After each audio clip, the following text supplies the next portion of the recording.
Hello guys and welcome back into a new brand video. In this tutorial, I'm going to show you how to reduce abandoned carts in Shopify. So make sure to watch the video to the end and follow these simple steps. So here is a blog of Shopify. Let's give some tips to reduce the abandonment of carts. So basically, these are some ways to reduce the shopping carts abandonment rates or for your store.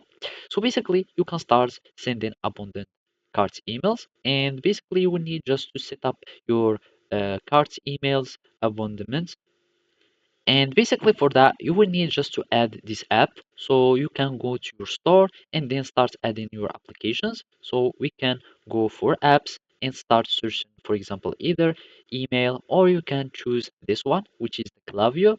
So we are just going to search for it.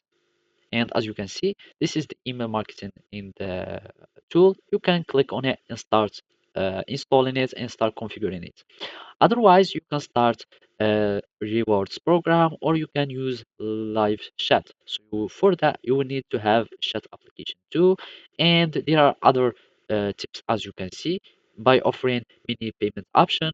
So for that, you will need just to add many payment providers.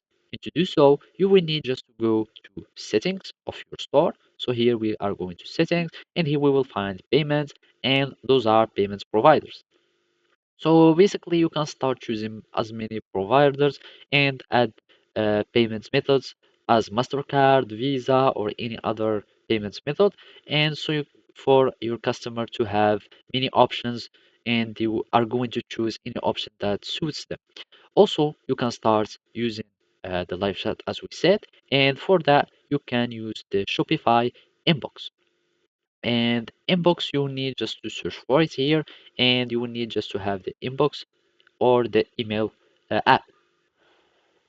Also, you can start, as we said, to simplify the checkout. So you will need to make sure that the checkout page has as less details as possible so you can not complicate the process of payment for the customer. And also you can use other many tips that you can start using or that you can try to reduce your abandonment card for your store. So basically this is how you can do it. Thank you for watching and see you next time.